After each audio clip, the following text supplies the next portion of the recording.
very warm welcome to you all on a rather cold and blustery evening. I'm April McMahon from the University of Edinburgh, and I've got the great pleasure and privilege of being a fellow of both the Royal Society of Edinburgh and the British Academy. So I think I can risk welcoming you on behalf of both those organisations. And what better place to be on such an evening as this than a nice warm place like this with good company and excellent entertainment in prospect and enlightenment about the medieval world, and I can very confidently offer you all of that. Now tonight's two events, and I think a great cultural bargain in hard times having two events in one evening, are part of Medieval Week, which, as I've already alluded to, is a joint enterprise between the British Academy and the Royal Society of Edinburgh. And I'm personally delighted to see that partnership working between both of those institutions. And we've got a great deal to look forward to. We've got life and death in the first half and then old age in the second. So fantastic, fantastic. So let me first focus, because we're going to run this event, and then we'll have a very short break, and then we'll move into the lecture after that and a reception at the end. So let me focus in this introduction on the conversation that we're about to eavesdrop on. And that's on the topic of the Middle Ages, a distant mirror, medieval life and death through the centuries. And let me tell you just a little bit about the two colleagues who's eavesdropping, or who will be eavesdropping on. So the two colleagues, and I hope that at the end they'll take a few questions from you in the audience as well, are Professor Graham Caie of the University of Glasgow and Dr. Chris Jones of the University of St Andrews. Now, Graham Caie and I know each other long and weary because we hold matching chairs of English language, me here in Edinburgh and him over in the further west. And we both went over to the dark side at the same time and became vice principals of our respective institutions. And when he isn't acting as clerk to Senate at Glasgow, which is a fantastic title, you wouldn't think that it means he runs large tracts of the university, but of course that's exactly what it does mean. Professor Caie is heavily involved in projects on manuscript digitisation, really one of the pioneers of setting up that work in Scotland.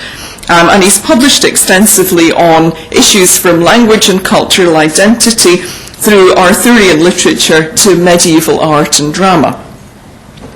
As for Dr. Jones, he did his PhD at St Andrews on the influence of Old English on 19th and 20th century poetry, and his interests are in poetry generally, so he's worked on a fantastically eclectic list of poets, not just Old English, but also William Morris, W.H. Auden, Edwin Morgan, Seamus Heaney. He's also chief bassist or bassist and second banjo player in Dry Island Buffalo Jump. Now, wait to see if I can say this in one breath. Northeast Fife's leading folk rock, alt, country Americana, comedy bluegrass crossover act. How's that? Thank you. And this past summer, he's been writing for the THE on the art of foraging and the importance of wild food in these days of economic trauma. I can't resist quoting a bit of this, I'm afraid. So he tells us in the article, I naively pipe dream of living in some remote rural idyll in a carbon-neutral treehouse, built according to the traditional methods acquired over generations by indigenous fig farmers, while I live off kelp smoothies, and spend my days knitting moccasins from sustainably harvested hazel twigs to barter for high-speed broadband access. Not having the courage to go ahead and live that crazy dream, I'm prepared to pretend to myself, and we've all been here, I tell you on this bit, that if I gather an ice cream tub full of blackberries, should be brambles, obviously, sorry, once in a while, this somehow redresses the balance, the damage that I do by regularly driving a bootload of groceries away from the supermarket. And if that isn't a bit of hankering after the medieval, I don't know what is. So, ladies and gentlemen, Graham Caie and Chris Jones in conversation.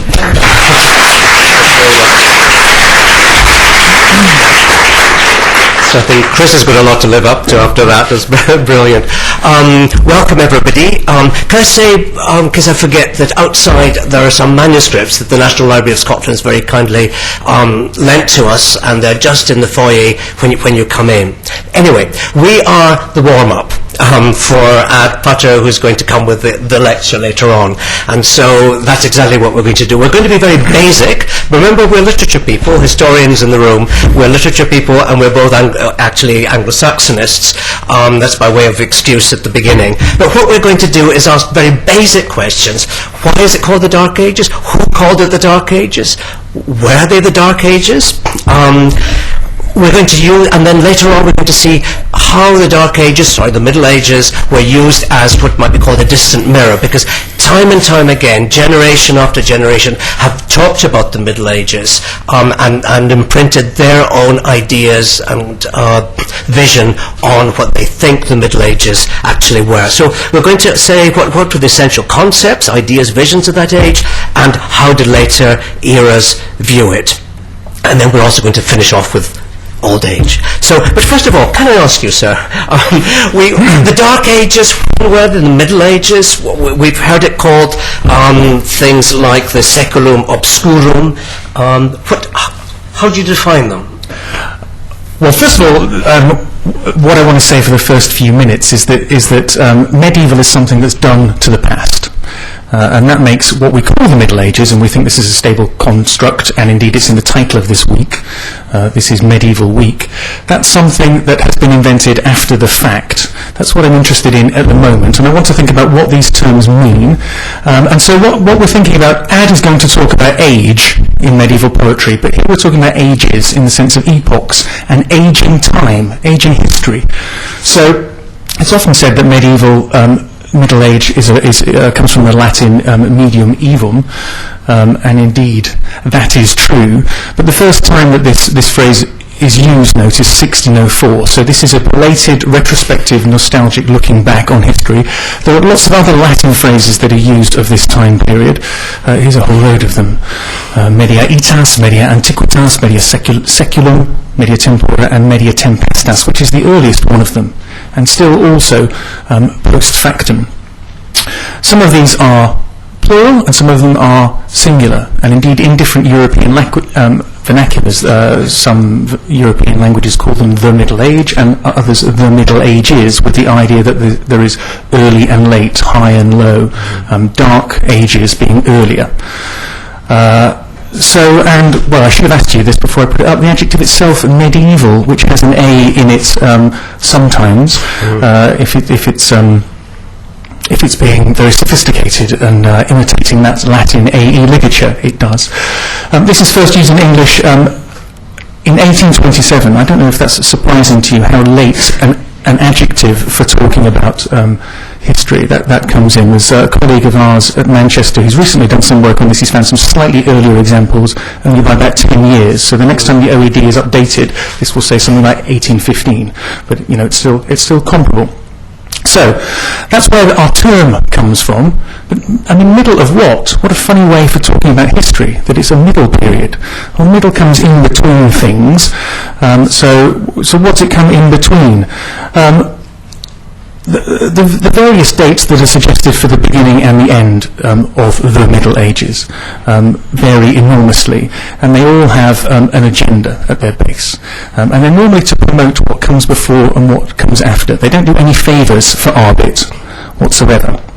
So here, for example, this is the Emperor Constantine, and he's at the Battle of Pontimorvia in 1312, and he's very worried because a horde of Germanic barbarians are going to come in and sack Rome if they can. They're going to transgress the borders of the empire of what is civilized. The Roman world is civilized. What's on the outside of it is not.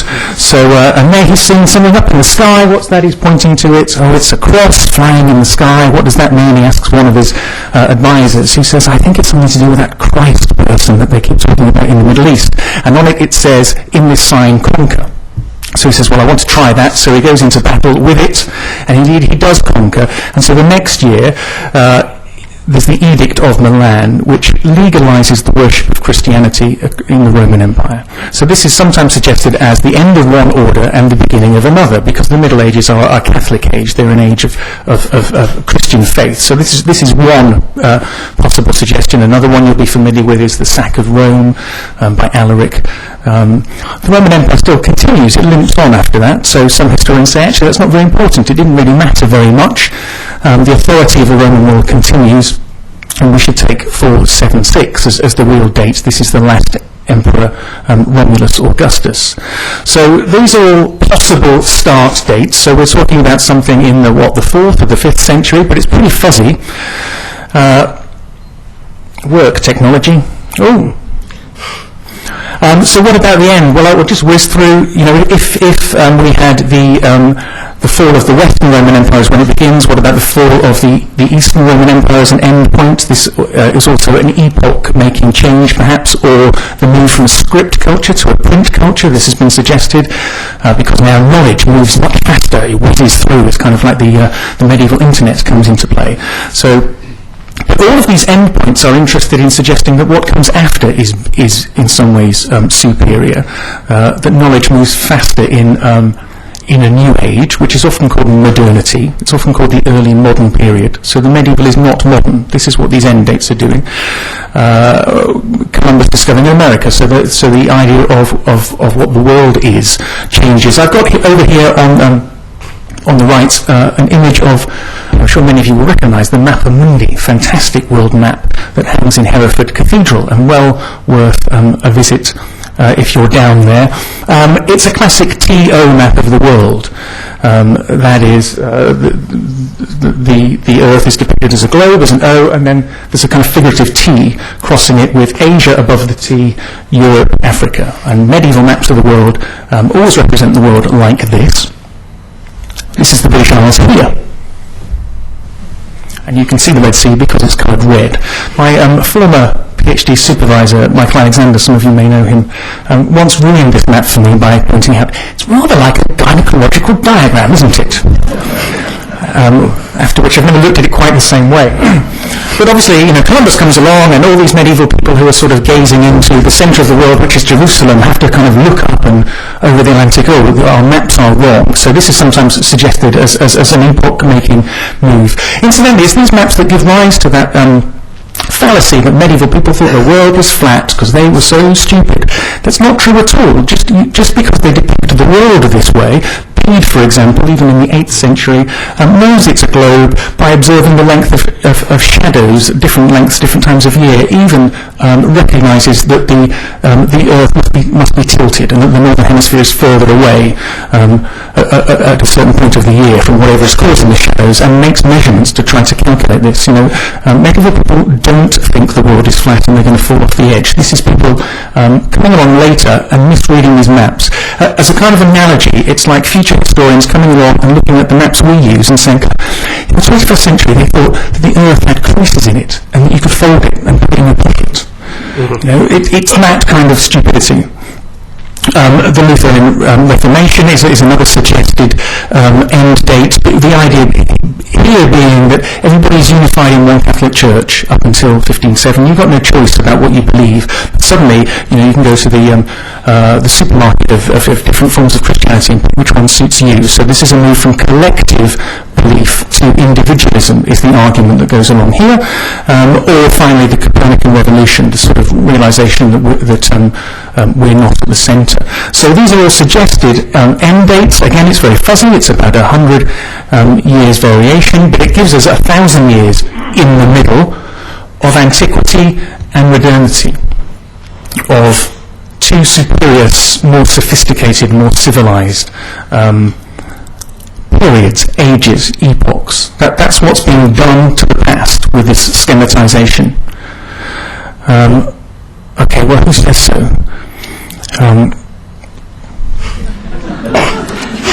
And you said that they wouldn't like that. He said take it out. Take it out, I said. I had more of that. It's gone now. So the idea that history is tripartite we owe to humanism, of which Petrarch is sometimes called the founder of humanism, although he's living in the 14th century, so if you were anywhere else in Europe other than Italy, he would definitely be medieval, but you're allowed a head start on the Renaissance if you were in Italy, okay? And he's been reading about the greatness of Rome all his life, and in 1337 he goes to visit this wonderful city that he's been reading about, and it's in ruins, and all these great buildings don't exist anymore.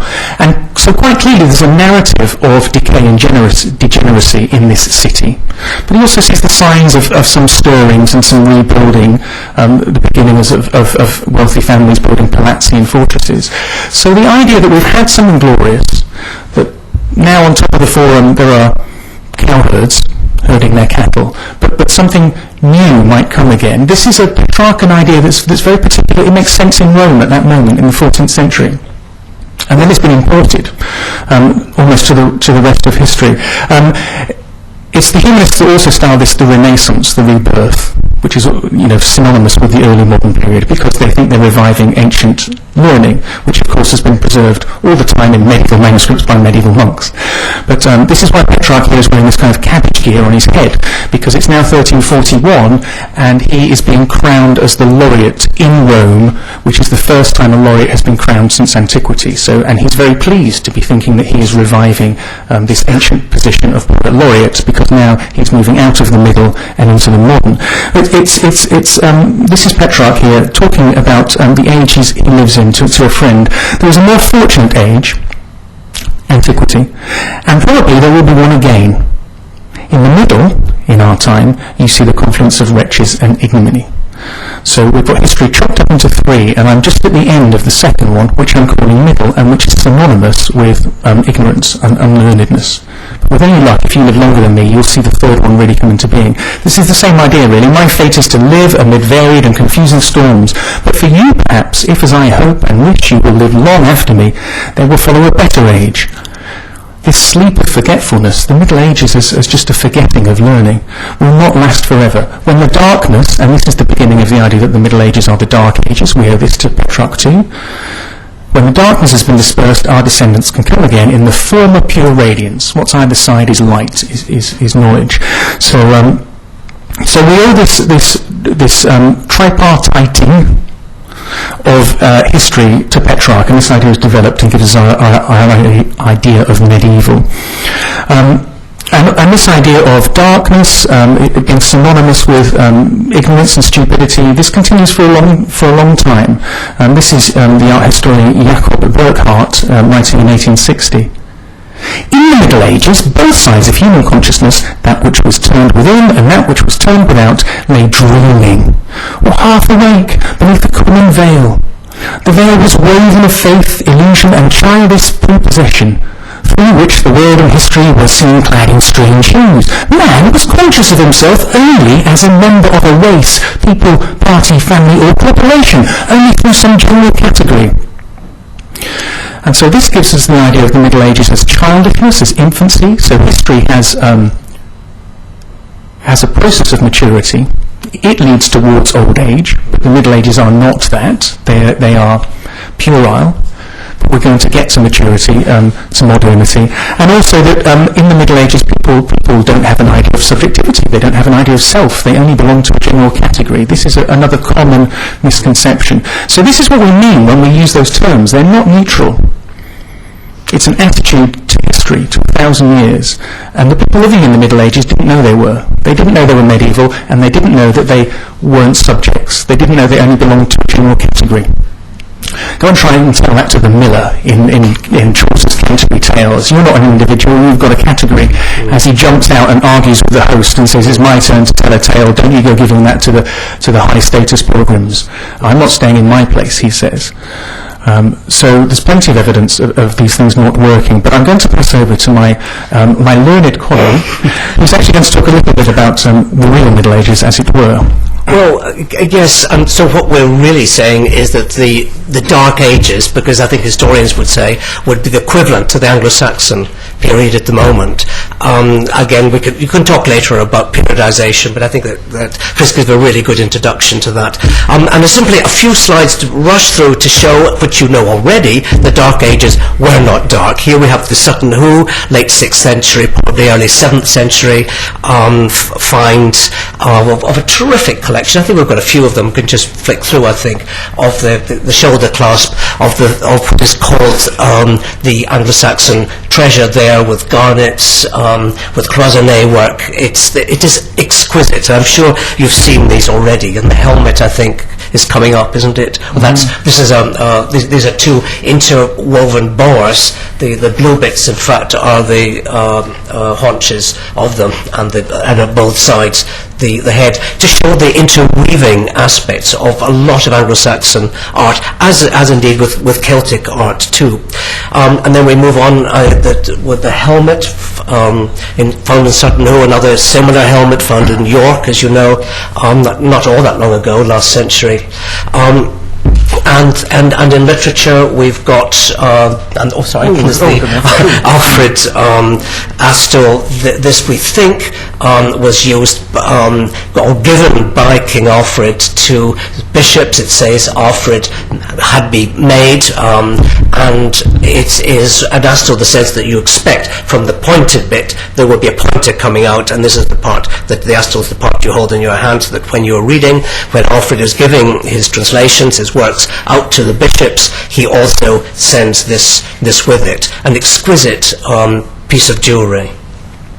And in manuscripts, again, just to remind you, the Book of Kells, the Lindisfarne Gospels. Lindisfarne Gospels are of the late 600s.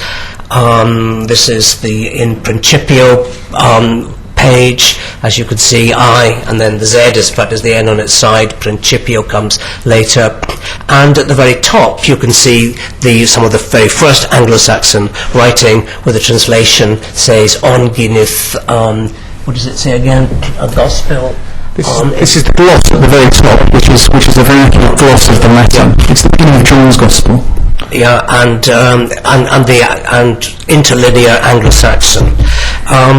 Thanks. And just to finish up with this is this whistle-stop tour around what our attempt to say it's not really Dark Ages, is the Codex Arias, this manuscript which is in Stockholm University Library. It's from about mid-700s, exquisite gold leaf gospel, again the Cairo autem generatio beginning it.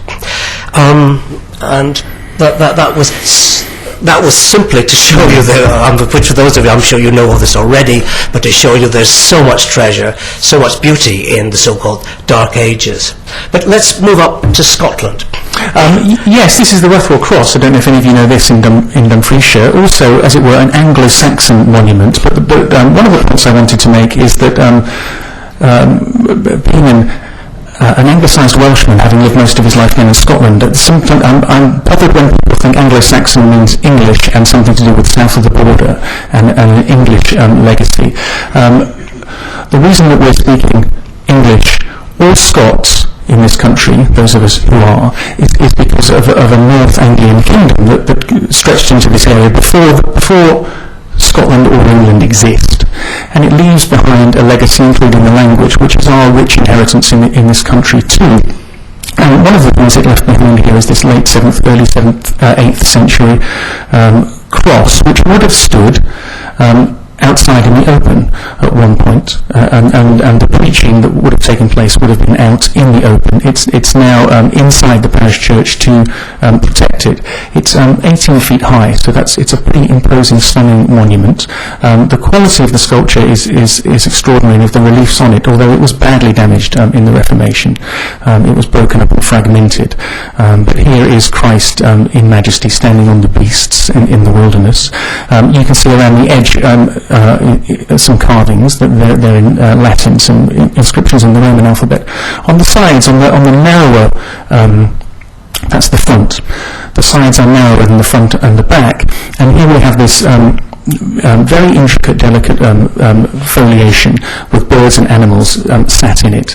That's because although this is a stone cross, obviously it's the wooden cross that Christ was crucified on, and therefore allegorically also the tree of life, with the paradox that Christ dies on an allegory for the tree of life, obviously to ensure our rebirth. And carved on the sides, either side of the foliation here, are not Latin texts in a Roman alphabet, but an Anglo-Saxon text in a runic alphabet. And there are lines of a poem that is narrated by an I, which is the cross speaking. So this object, this stone cross, talks in poetry. When somebody stands there knowledgeable in the runes, rune also means secret in Old English. So somebody who knows the secrets, traces them and reads them, the cross is talking. And it narrates the crucifixion from its own point of view. Extraordinarily imaginative narrative point to tell a story that we're all very familiar with. And it says, I raised up the King of Heaven, and his blood was on me. I was pierced by nails. It's a good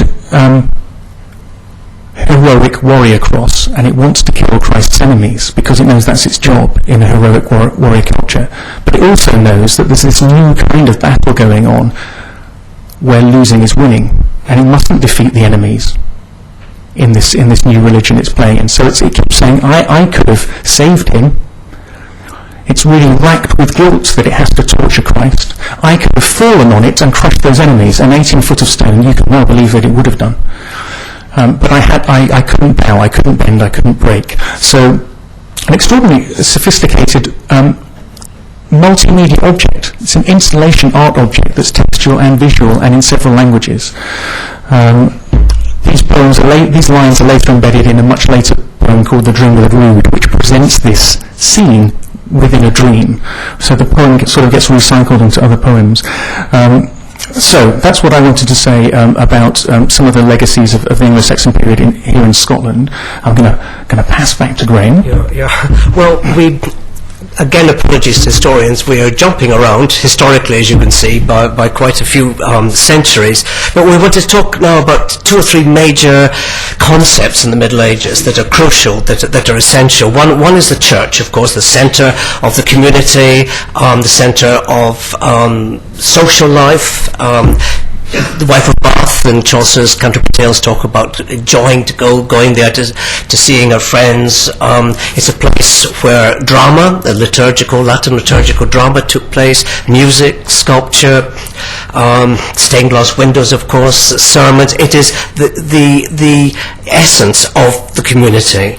And as this, it is often called the speculum, the mirror of heaven. So as you go on in the next slide, you can see that this, I'd say it's from Burke, apologies, but when you leave this world and go into the next, when you leave, when you go into the church, you go at the west door, and therefore you go through judgment, you go through death into life, and it is summing up in the church is everything you really needed to know. The church, after all, looks after the aged, it looks after the poor, the abandoned children. It has this this cultural emphasis as well as intellectual, spiritual. But the idea of the pilgrimage is probably the second, or the journey is the second major theme I'd like to make. And you, as I say, leave from this world into the next. Monasticism has the same concept, of course. You're leaving this world and you're progressing. It is a journey up from the west to the east, up to the high altar.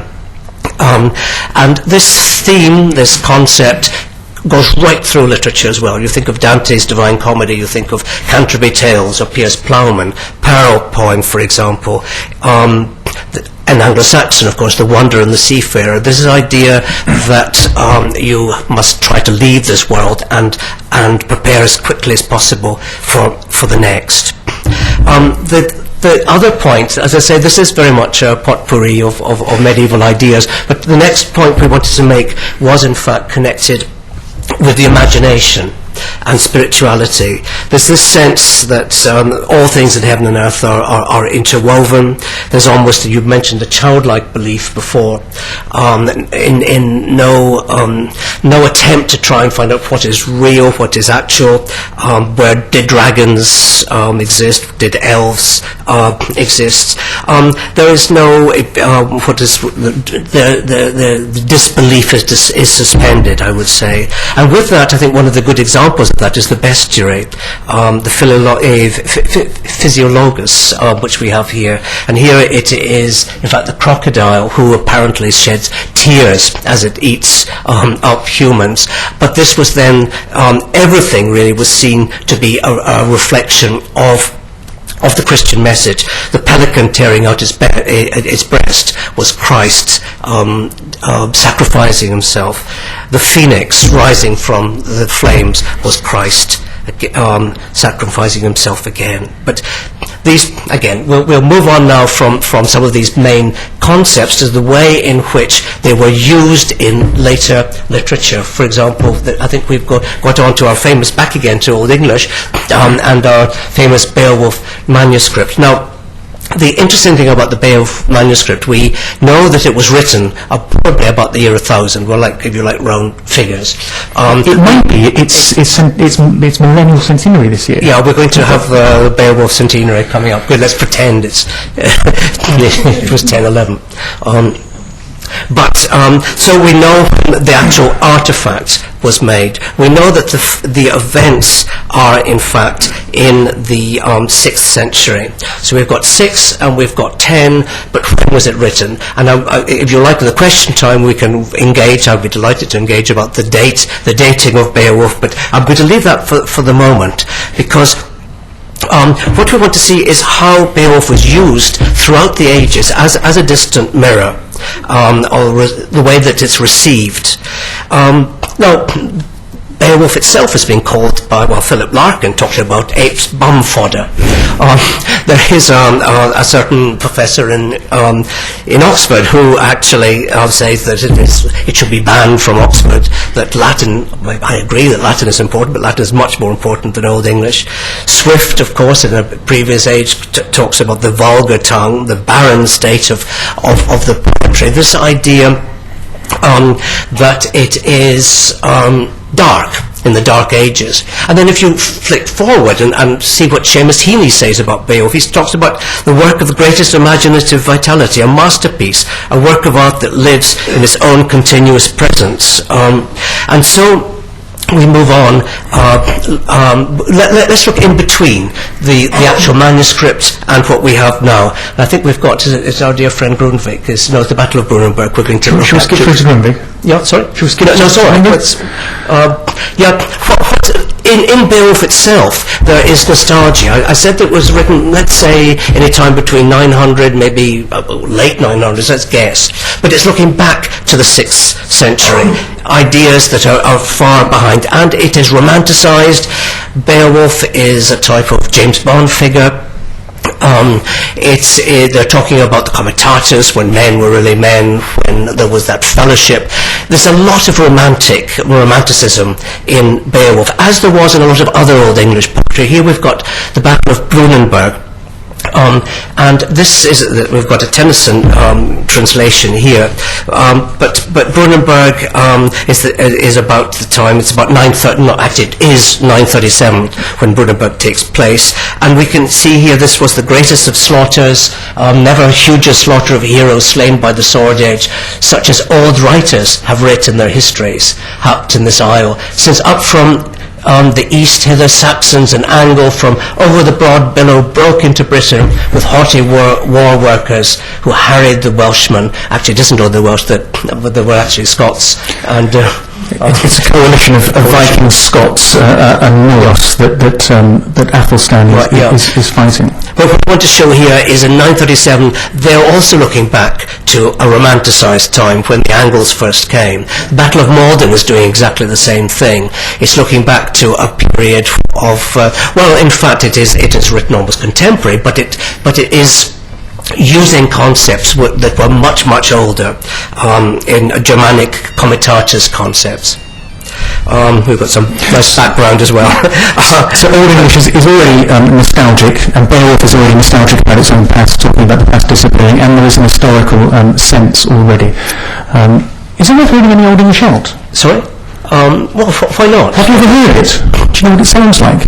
Old English and Anglo-Saxon are the same thing. So we'll read this bit of Blenheim. This is our language 1,000 years ago. I'm going to start again. You need quite a lot of moisture for this. Thanks. Now we are Walmar on this island, Evrahita focus you fully for wissen swordas ejum. Thus for us sejaf bek, as the books tell us, the old histories. Jade utwitan sidan estan hidde Engla and Saxa uppbekommen over brad brinnu pritsame sochtan wanka wigsmithas walas overkommen jorlas achwata yard piatan. Well done. But one critic has said this was written about in Anglo-Saxon time itself, when they said men were taller, bolder, freer, more glorious, poets of Germanic legend too conjured up for the contemporaries a magnificent aristocratic descent. I'm sorry? Yes, I'm sorry, I think you are. Please turn it off. In my face as well. Okay. Please turn it off. Conjured up for the contemporaries a magnificent aristocratic descent, a proud history embodying current hopes and fears, and a pleasant dream. So this was even already in Anglo-Saxon times. They are looking back. And what I wanted to talk about too is the way that Beowulf has worked through the generations. Have we got that lovely picture of my friend Grundtvig? I spent 18 years in Denmark, and I grew up with Beowulf in Denmark. Beowulf was current, it was a modern thing. Andreas Harder translated Beowulf into Danish and said it is about stories that every Danish school child knows about. It is a continuous history, if you like, and of course we did have the National Saxo Grammaticus and his Gesta Danorum strengthened this idea of the Germanic origins. And he did it for political reasons. Saxo did it because of the German threat of Germany to the south and the Schleswig-Holstein, and he wanted to say that Denmark is really linked to England. And so he found, Saxo Grammaticus did, he's writing about 1220s, he found a reason to promote the Germanic myths. Saxo, of course, didn't know about Beowulf. The manuscript then having we knew exactly where it was in the keeping until it was burnt, of course, in what was the date again? I've got 1731. Thank you very much. It was stored. An entire library of medieval manuscripts, very very precious manuscripts, were stored in a place called Ashburnham House. Brilliant. Yeah. Good idea. Yeah. Quite. Yeah, but they knew about it. It was in fact in Wanley's catalogue. He'd mentioned it, and luckily he had said it is about Danish history, and so the Danes picked it up. And a guy called Thorkelin, who was an Icelandic civil servant in Copenhagen, was sent over to London to copy it. This is after the fire, and before he probably was the one who actually probably crumpled it by copying it. But he was able to see much more of it than is evident today. Rather ironically, when he went back to Copenhagen again in 1805, the British sailed up in the Battle of Copenhagen and bombed his house and his manuscript. And so there was Beowulf actually transcribed in Copenhagen and then lost again, because not a fire this time, but the British bombing in the Battle of Copenhagen. But so they were aware of the strength of this poem, the fact that it had this Germanic history to it. And after Thorkelin, Grundtvig came out, Nikolai Frederick Severin Grundtvig, who was the Bishop of Copenhagen. He wrote most of the hymns that are still sung in the Danish hymn book today. He was a statesman. He started a political party called Venstre, which is in fact still going strong. And so he's a scholar, poet, author, but more than that, actually he hated the academics. And he said, I want Beowulf to be sung by the peasants in the fields. It is because it is part of our tradition, it's part of our history. And he then said, I cannot understand, I've got a nice quotation from him. He says, the Isles of the Angles, deliberately called England that, neglects this pearl, that's Beowulf, and this treasure is regarded as a dunghill in England. Anglo-Saxon poetry is nowhere more neglected through the civilized world than in England. And he was quite a formidable man, as you can see, quite frightening. He had about 16 kids and 2 or 3 wives, but that's by the way. Went over and spent his summer holidays in England bullying people to try and edit it, and he couldn't find anybody. Eventually he found a guy called John Kemble, who was the son of Kemble, the famous actor. Quote, I met Kemble, an idle young Englishman, and bullied him into editing editing Beowulf. It was in Danish, of course, but this is the first time that it was edited. And then Grundtvig's version was in Danish, and Kemble's was the first in English. But he did it reluctantly. So here we have, right through today, people like Horder saying Roar and Rolf Krake and Welland the Smith. These are all quite well-known figures in Denmark today. So I suppose the question we want to ask, why not in Britain? What went wrong? Why, if you went down the streets of Princess Street or even George Street and asked people about Rolf Krake and Skjold, etc., would you probably get a few blank looks? But you would get acceptance or understanding if you talked about Arthur, King Arthur. Why did he then, rather than the Germanic heroes, become part of the English tradition? We'll skip through this. We'll skip through the other questions. Why does Jefferson want Anglo-Saxon seals for America and Anglo-Saxon taught at universities? But we'll whiz through a bit. Yeah, it's because what is happening, of course, is that in the 1200s, 12th century and 13th century, various European countries are writing their histories. You know, the history, Geoffrey of Monmouth, the history of the kings of Britain, Paul the Deacon, I'd mentioned Saxon Grammaticus already, and of course, this is this is post 1066, the conquest, and what is happening, of course, is that Britain is now, England in particular, is looking back again to its roots on the continent. Geoffrey of Monmouth, in History of Kings of Britain, which is simply a bunch of lies, invents King Lear and King Cole. All the lots of Shakespearean heroes come from him, and of course Arthur. And of course Arthur then is jumped on by the Tudor kings in particular, because there's a Welsh links. And so Arthur becomes the key hero. Arthur also is picked up in the Reformation, because people like Bishop Parker are looking at the early church. Where did the church come from? At a time, Anglo-Saxon period, when the Bible was read in the native and the vulgar tongue, when there were married priests, when the transubstantiation was questioned. So it was for a political reason that Parker took it on, that the Elizabethans took on Anglo-Saxon. It was political reasons that Jefferson took it on. He saw he was an Anglo-Saxon scholar, and he actually wanted Hengist and Horsa to be on the Great Seal of America. It didn't actually happen, but he did manage to get Anglo-Saxon taught in the University of Virginia, and he wanted it taught in primary schools because it's our heritage, it's our origins, it's where we come from, it's where our laws come from. And so it goes on, the Germanic tradition, but also, of course, with the Arthurian, with the matter of Britain. And we have this going right through the Romantic period, this romanticization of Arthur. Well, one of the reasons for the question why Arthur and not Beowulf, for example, as a national symbol, is that Arthur is Celtic, and so it's politically expedient for a unified Britain that is trying to present, an Anglo-Saxon metropolitan centre trying to present itself as inclusive.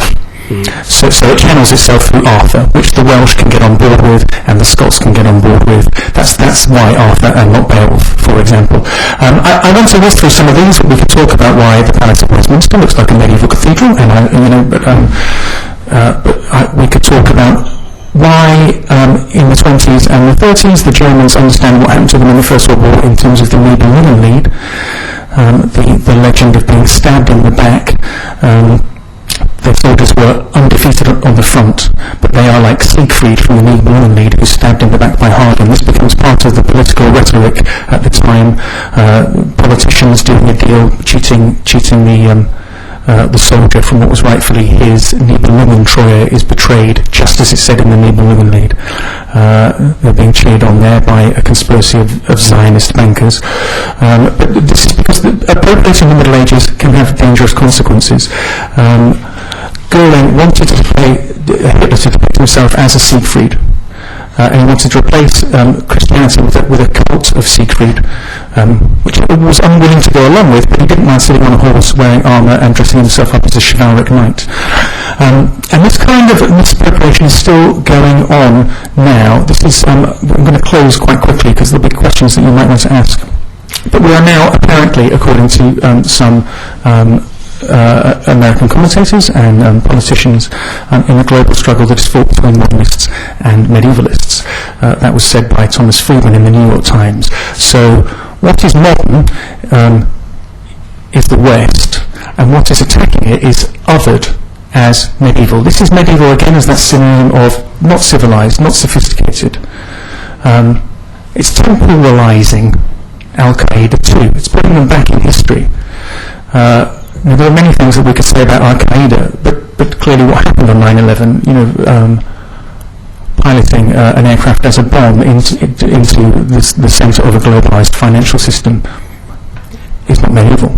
What we really want to show is the way the Middle Ages is used as a distant mirror. We mirror our own society, our own hopes, our own visions on the Middle Ages, and we make it what we want it to be. Well, these are just more quotes to the same effect. The term medieval now is popularly, if you Google it, the references you'll get most outside of academic discourse are to the Taliban and to Al-Qaeda. And there's a medievalist called Bruce Holsinger who's written a very cogent book about how actually this idea that the Taliban are medieval and therefore stateless, they're like a feudal society. This is what the so-called torture memos describe them as. This means the Geneva Convention doesn't apply to them because the Geneva Convention applies to people who have state. So this is how it's legal to detain people at Guantanamo without reference to the Geneva Convention, because they've been medievalized, because they live in a feudal society. There's a lot of rhetoric. I'm not going to read it all out now because I know we're short of time, and also I don't want to finish on this note. I want to finish on a different note, and one which will set up Ad's talk, I hope. I just want to read this poem by Edwin Morgan. Of course, many of us will either know his poetry or have been fond of him as a human being. He passed away this year. This is a poem that he published in 2002, at the same time that he re-released his Beowulf translation, which he published in 1952, but it came back out again. He's a wonderful translator of Beowulf. He's now in old age with cancer. He knows he's going to die. He allegorizes his cancer because he likes medieval poetry and he likes allegory. He allegorizes it as, amongst other things, a dragon from Beowulf. And here he's quoting from a very moving passage in Beowulf, where Beowulf talks about the king Hrothgar being old in court and reciting, making up poetry, close to Hrothgar's own death. And Beowulf himself, the poem is about the arc of his life towards his death. Edwin Morgan uses that to reflect on himself. And I'd just like to read this poem to finish our talk about using the Middle Ages as a mirror for where we are now in our present tense moment, which is what we wanted to emphasize. Is it the mists of autumn?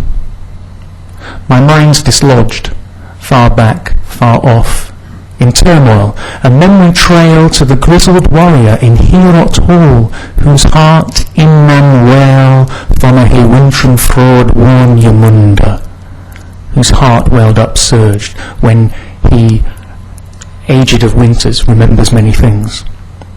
And told his ancient tale, I too am old in winters and stories, and may I never fail to guard my word hoard, before the dragon with his flailing tail sweeps everything away, leaves nothing to say, either in turmoil or in peace, and neither poetry nor song, nor all their longing can avail.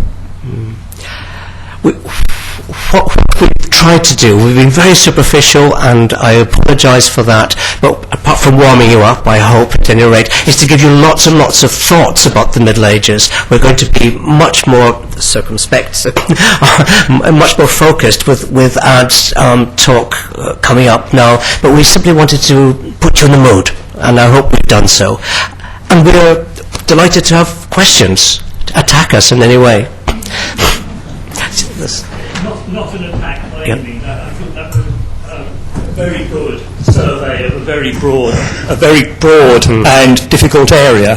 But in the light, not of your last slide, but of those that preceded it, I wondered if you would like to offer some reflections on the importance of the meetings between scholars from Northern Europe and all over Northern Europe with Jews and Jewish and Muslim scholars in Al-Andalus in the 11th and 12th centuries for the real renewal of learning in Western Europe.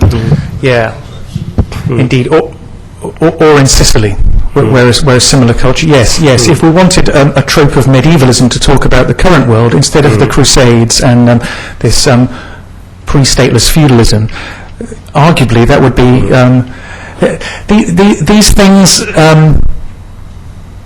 They're not empirical facts that tell us something that we, they're narratives that we can mould and shape.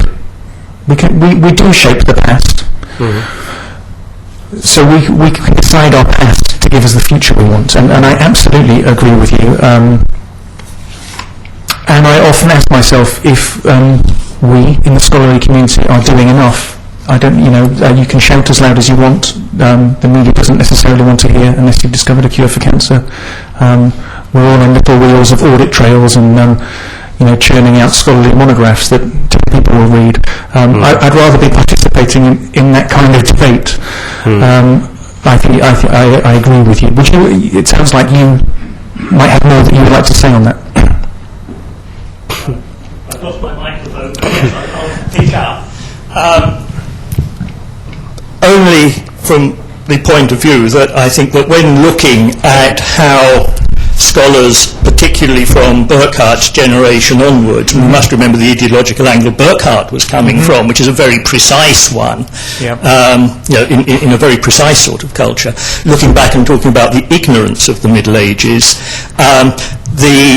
we should consider the extent to which people travelled, the sheer amount of book production that there was, that knowledge was an international concern, even if there were not what post-medieval, if I may use that term, called states, but nonetheless among human groups it was a very, within the scientific community and indeed within the cultural community, there was very much a sense of transfer of knowledge, of talking to people, of outwardness, and people didn't just travel for pilgrimage, they actually travelled to get books. And this, I think, is something that carry out into library loans. Well, yes, and they had to carry into library loan in their own pout, but that I think is something that really does need to be said very much more often and very loudly about what are wrongly termed the Middle Ages.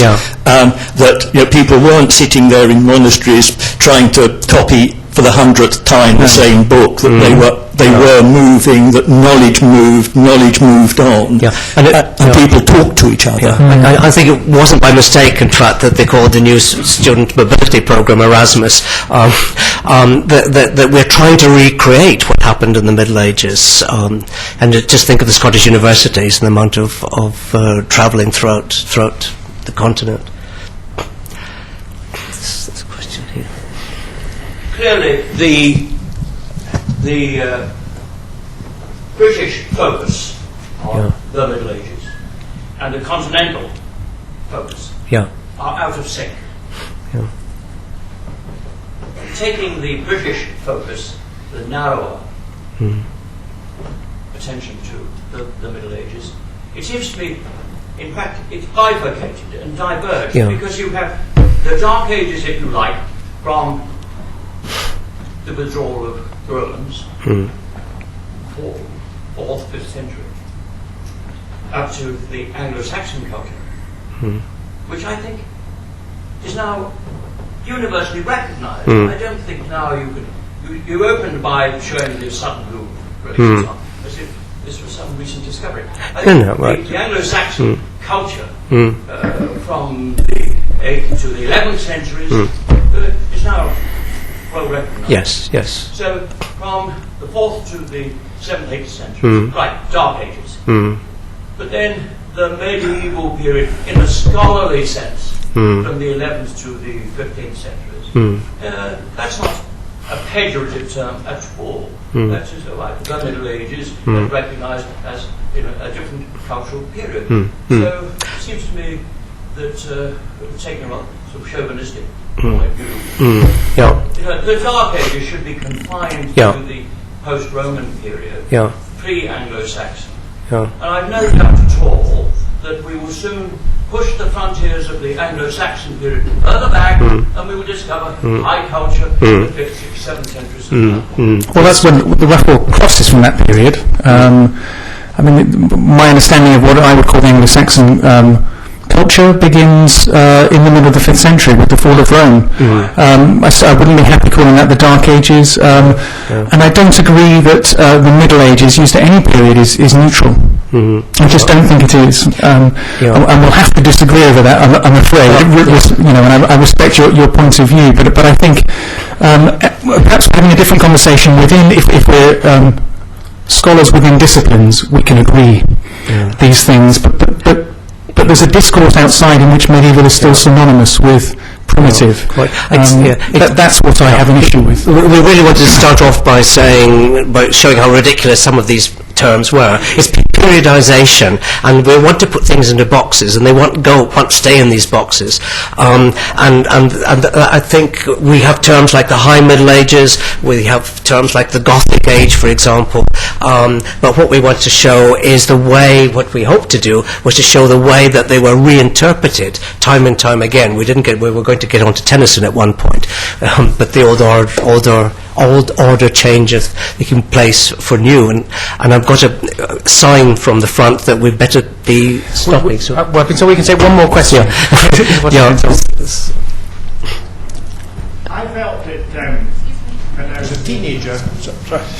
I felt when I was a teenager at school that the images of dark and light were very good ones, because I was taught that classical Greek, the emphasis was on the perfection of man, and the emphasis was on man, humanity, and people on earth, and that when the Renaissance came along, once again the focus was on man, humanism, and the humanism and the light of man. The light in the Middle Ages was the light in heaven, and the darkness was the darkness on earth. I thought it was rather a good image. Well, we tried to show that too, the light and the dark, the old and the new, the young and the old, etc. I think it is, but you're absolutely right. That sums up the spirit of what we're talking about, the Middle Ages, as an age of spirituality, an age, as I say, where the church is centre physically, central, from spiritually, culturally, etc. And I think that's a rather nice way to sum it up. So let's call it that, the Ages of Light. Right, well, I think that was a cue, if ever I heard one. I'm sorry to cut the questioning off. I'm sure that